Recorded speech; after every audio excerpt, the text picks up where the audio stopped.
Hey, salut! J'espère que vous allez bien. Je vous souhaite la bienvenue dans cette nouvelle série intitulée Black 2009. Alors qu'est-ce qu'on va faire dans cette série de vidéos Black 2009? On va customiser la moto Yamaha FZ6. Si vous êtes partant pour un projet custom sur ce modèle, sur la FZ6, eh bien je vous invite tout de suite à vous abonner à la chaîne et à activer la cloche de notification pour être sûr de recevoir une notif à chaque sortie de vidéo et pouvoir suivre les aventures de cette bécane ensemble. Alors déjà, pourquoi ce projet FZ6? Eh bien tout simplement parce que c'est un projet qui me tient à cœur. J'avais envie de personnaliser la moto depuis un petit moment. Beaucoup de ceux qui ont un deux roues ont envie de personnaliser leur bécane, que ce soit une moto ou un scooter. On a très souvent envie d'avoir quelque chose d'un peu stylé, un peu unique. Donc, si vous avez envie d'assumer votre côté un peu bobof, eh bien, c'est le moment. Donc c'est ce que j'ai envie de faire et je vais partager en fait toute cette aventure avec vous et vous allez pouvoir voir dans chaque vidéo pas à pas la transformation du FZ6. N'hésitez pas au fur et à mesure des vidéos à réagir, à faire des propositions, à me dire ce que vous en pensez, même si bien sûr, ce que je vais faire sur ma moto, le but c'est avant tout de me plaire puisque c'est moi le propriétaire, en tout cas pour l'instant, et donc forcément ça va pas plaire à tout le monde. Alors pourquoi c'est intitulé Black 2009? Eh bien Black parce que la moto est en full black à l'origine, et je souhaite conserver ce côté noir sur une bonne partie de la moto, même si on va ajouter, vous allez voir, quelques touches de couleur ici et là. Et 2009 tout simplement parce que c'est l'année de production de la moto, et que cette année, en tout cas au moment où je tourne la vidéo, la moto va fêter ses 10 ans.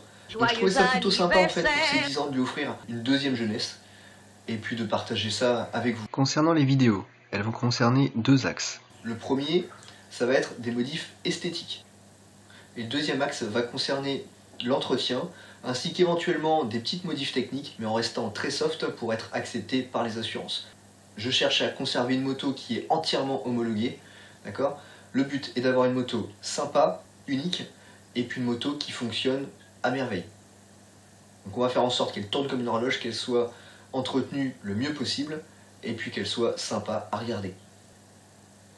Tout au long de ces vidéos, vous verrez que les modifs que je fais ne demandent pas forcément un investissement énorme. Pourquoi? Il y a plusieurs raisons à ça. La première, c'est... Comme beaucoup de gens, mes revenus. Et là, forcément, ça va être un facteur limitant. La deuxième, c'est que je souhaite que les vidéos puissent parler à un maximum de monde. Et je sais très bien que les personnes qui peuvent se permettre de customiser la moto en mettant énormément de thunes dedans, eh bien ça va concerner une minorité de personnes.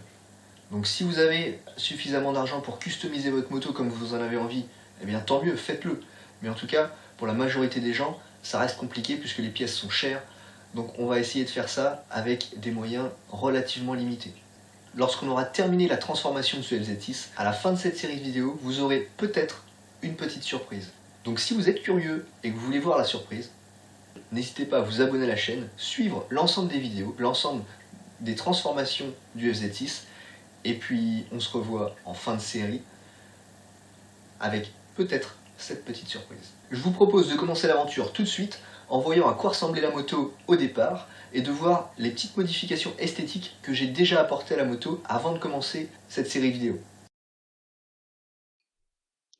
Alors voici une photo que j'ai trouvée sur internet qui nous permet de voir un petit peu comment était ma moto lorsque je l'ai eue. Donc globalement elle était à peu près similaire à celle-là, c'est-à-dire que j'avais les clignotants d'origine orange et j'avais les rétros d'origine aussi chromés. Bon, en ce qui concerne le pot, j'ai toujours celui d'origine au moment où je fais la vidéo, et les leviers de frein, j'avais également ceux d'origine. Alors maintenant, voyons voir ce qui a été changé. Donc déjà, j'ai changé les leviers de frein. J'ai changé les leviers de frein d'origine, levier de frein et d'embrayage, par un modèle couleur titane, que je trouvais plutôt sympa.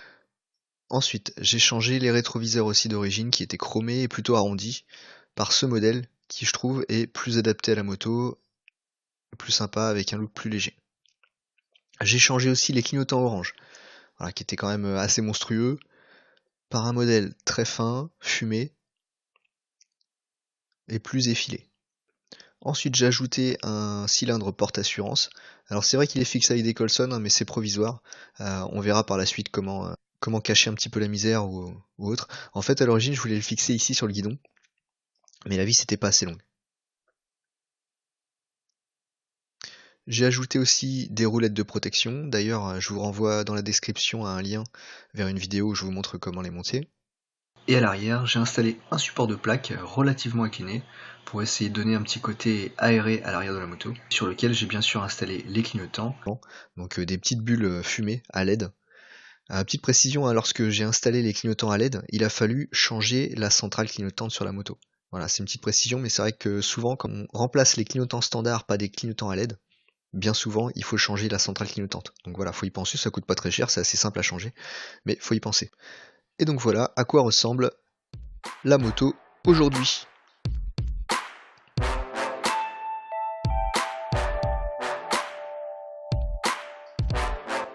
Donc maintenant que les présentations sont faites, il n'y a plus qu'à.